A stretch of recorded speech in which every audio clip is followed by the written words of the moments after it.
ఎక్సెస్గా మందు ఎక్కువ తాగి ఇంటి బయట స్టెప్స్ మీద ఆయన పడిపోతే తాను ఎత్తుకొని పోయి బెడ్రూమ్లో పండబెట్టేవాడిని అని చెప్పి స్వయంగా ఇంట్లో పనిచేసే సర్వెంట్ చెప్తా ఉన్నాడు. అంటే మీ తండ్రిని చివరి రోజుల్లో నిరాదరణకు గురి చేసి ఎందుకు నిరాదరణకు గురి చేశారు? ఎందుకు ఈ రకంగా ఆదరణ లేకుండా నిరాదరణకు గురి చేశారు? కేవలం వివేకానంద రెడ్డి సార్ ఆ డబ్బు డైమండ్స్ రూపంలోనో బెంగళూరు స్థలం రూపంలోనో ఆ డబ్బు వస్తే ఆ డబ్బులో సింహభాగము వీళ్ళకు సెకండ్ ఫ్యామిలీకి షమీన్ గారికి వాళ్ళ పిల్లాడికి ఇవ్వాలని చెప్పి ఆయన భావించాడు కాబట్టి పూర్తిగా వదిలేశారు. ఆయన చెక్ పవర్ రద్దు చేశారు. ఆయన ఏ ఆస్తి అమ్మే పరిస్థితి లేదు, వ్యాపారాల నుంచి డబ్బు డ్రా చేసే పరిస్థితి లేదు. ఏ ఆస్తి అమ్మాలన్నా కూడా వీళ్ళ నాలెడ్జ్లో లేకుండా అమ్మలేడు. Joint check power, joint registration చేయాలి. సో ఈ మాదిరి ఆయన్ను పూర్తిగా బిగించారు. ఆయనకి ఈ రకంగా ఏదైనా స్థలంలోనో డైమండ్లోనో ఆదాయం వస్తే తప్ప ఈ సెకండ్ ఫ్యామిలీకి హెల్ప్ చేయలేని పరిస్థితి. ఇటువంటి దుర్భర పరిస్థితుల్లోకి ఆయన నెట్టివేసింది మీరు కాదా అని నేను అడుగుతా ఉన్నా. సుంతక్కను స్పష్టంగా నరేంద్ర రాజశేఖర్ గారిని అడుగుతా ఉన్నా. మరి ఈ రకంగా ఆయన డెస్పరేషన్లోకి గురి చేసి ఎక్కువ ఎక్సెసివ్ ఆల్కహాల్ కన్జ్యూమ్ చేసి సిగరెట్లు తాగి స్టైర్స్ మీద బయట పడిపోయే పరిస్థితి, ఇంట్లో పనిచేసే వాళ్ళు ఎత్తుకొని పోయి బెడ్రూమ్లో పండబెట్టే పరిస్థితికి మీరు తీసుకొచ్చారంటే, మీ ఓన్ వాంగ్మూలాల్లో కనిపిస్తూ ఉన్నాయంటే, ఏ రకంగా మీ తండ్రిని చివరి రోజుల్లో సంవత్సరాల్లో మీరు ఏ రకంగా 2-3 సంవత్సరాల్లో మీరు ఏ రకంగా నెగ్లెక్ట్ చేశారనేది ఇంతకంటే స్పష్టంగా ఏ రకంగా మనం చెప్పగలం అనేది ఒకసారి ఆలోచన చేయమని కోరుతా ఉన్నాం. సో ఇటువంటి విచారణ, ఇటువంటి లోపభూయిష్టమైన విచారణ అడ్డం పెట్టుకొని సంవత్సరం రోజులుగా మా నాన్న లోపలేసినారు. దాదాపు 3 ఏళ్ళుగా 2.5 సంవత్సరాలుగా మరి శంకరన్న లోపలుండి ఈ మధ్య బెయిల్ మీద వచ్చారు. మరి ఈ రకంగా ఒక హియర్సే ఎవిడెన్స్ను బేస్ చేసుకొని గూగుల్ టేక్అవుట్ అంటారు. అది కూడా మీకు చెప్పాలా.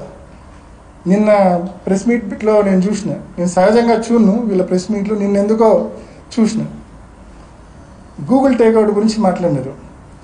గూగుల్ మ్యాప్స్, గూగుల్ టేక్అవుట్ 2 ఒకటే అని చెప్పే ప్రయత్నం చేసింది. పొరపాటున కూడా ఒకటి కాదు. గూగుల్ మ్యాప్స్లో మనం ఒక లొకేషన్కి పెడితే లొకేషన్కి స్పష్టంగా తీసుకొని పోతుంది Google map. Google takeout is not accurate location కాదు. గూగుల్ టేక్అవుట్ యొక్క యాక్యురసీని గూగులే సర్టిఫై చేయట్లేదు. 20 మీటర్ల నుంచి 1000 మీటర్ల వరకు దాని యొక్క కరెక్షన్ ఫ్యాక్టర్ ఉంటుంది. నెంబర్ 1. నెంబర్ 2, నువ్వు ఫోన్లో వైఫై వాడితే ఒక మాదిరి యాక్యురసీ ఉంటుంది, ఫోన్లో మొబైల్ డేటా వాడితే ఒక మాదిరి యాక్యురసీ ఉంటుంది. సో ఈ మాదిరి దాని యాక్యురసీ అనేది ఇంట్లో ఉంటే ఒక మాదిరి యాక్యురేట్ ఉంటుంది, ఇంటి బయట ఉంటే ఒక మాదిరి యాక్యురేట్ ఉంటుంది. సో గూగుల్ టేక్అవుట్ నువ్వు ఈరోజు ఎక్కడున్నావు అనేది 3 ఏళ్ల తర్వాత నువ్వు తీసింది అది. And it can be fabricated also. So ఆ రకమైనటువంటి లోపభూయిష్టమైన గూగుల్ టేక్అవుట్ అడ్డం పెట్టుకొని ఒకటి దస్తగిరి హియర్స్ ఎవిడెన్స్ అండి. దస్తగిరితో స్వయంగా అవినాష్ రెడ్డో, భాస్కర్ రెడ్డో, శంకర్ రెడ్డి మాట్లాడని చెప్పాడు. నాకు ఎర్రగంగిరెడ్డి చెప్పాడు, పెద్దోళ్ళు వెనకలు ఉన్నారు మనకు డబ్బులు ఇస్తారని చెప్పి. Erra Gangi Reddy, that is hearsay evidence. ఆడా ఈడా ఇన్నది అది ఒక హియర్స్ ఎవిడెన్స్. రెండోది గూగుల్ టేక్అవుట్, ఇందాక నేను చెప్పింది. ఈ గూగుల్ టేక్అవుట్ ఆధారంగా అంటే ఇప్పుడు మా కాంపౌండ్లో ఉన్నాడన్న వ్యక్తి పులివెందుల ఆర్టీసీ బస్ స్టాండ్ దగ్గరే ఉండొచ్చు 1000 మీటర్ల కరెక్షన్ ఫ్యాక్టర్ అంటే. So and note this point, it can be fabricated also.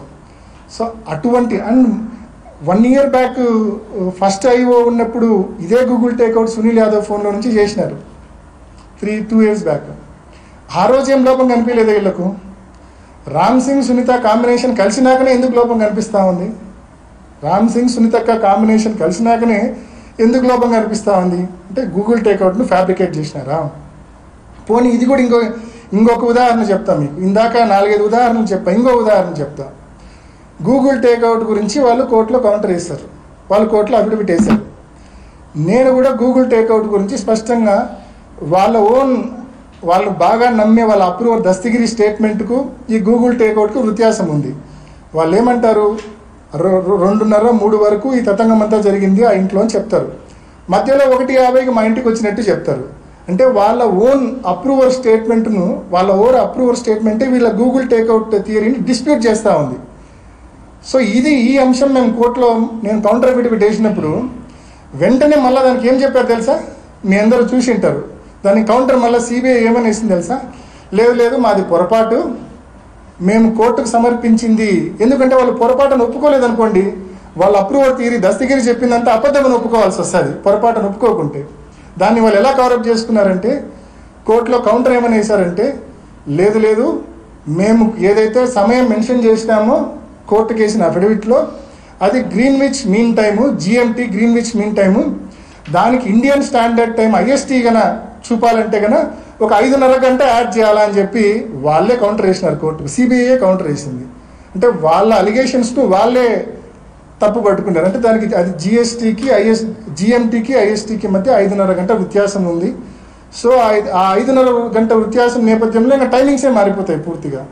So ఇంత ఇల్లాజికల్ నిందలు వేసిన తర్వాత మేము కోర్టులో అఫిడవిట్ వేసిన తర్వాత మళ్ళీ 4 గడుచుకొని దాన్ని కరెక్ట్ చేసుకోవడం. నేను కనీసం ఈ అరగంటలో మీకు 5-6 ఉదాహరణలు చెప్పా. ఏ రకంగా సిబిఐ సునీతక్క ప్రతిసారి నేను వాళ్ళ తప్పులు ఎత్తి చూపడము, వాళ్ళు దాన్ని కరెక్ట్ చేసుకోవడము. కానీ ఒక అబద్ధాన్ని ఏం చేస్తే నిజమవుతుంది? అది మీరు ఎన్ని తిప్పలు పడితే అది నిజమవుతుంది? అది నిజమయ్యే సమస్య లేదు, ఎందుకంటే అది అబద్ధం కాబట్టి నాకు న్యాయ వ్యవస్థ మీద సంపూర్ణమైన విశ్వాసం ఉంది. వీళ్ళందరూ కుట్ర పన్ని చంద్రబాబు నాయుడు గారి కుట్రలో పావులుగా మారి, ఏబిఎన్ రాధాకృష్ణకు తొత్తులుగా మారి, వీళ్ళందరూ నన్ను ఎంత అటాక్ చేసినా కూడా నేనైతే ఏ తప్పు చేయలేదు, ఏ రోజు కుంగిపోను. అండ్ స్పష్టంగా చెప్తా ఉన్నా, నాకు న్యాయ వ్యవస్థ మీద సంపూర్ణమైన విశ్వాసం ఉంది. తప్పకుండా నిజం నిలకడ మీద తెలుస్తుంది. రాబోయే రోజుల్లో తప్పకుండా ఫ్యాక్ట్ అనేది బయటికి వస్తుంది. సిబిఐ చేసిన విచారణకు వాళ్ళు లెంపలేసుకొని మళ్ళా రియల్ వర్షన్కు వెనక్కి పోవాల్సి వస్తుంది. ఆ రోజు తప్పకుండా వస్తుందని సంపూర్ణ విశ్వాసంతో నేను చెప్తా ఉన్నాను.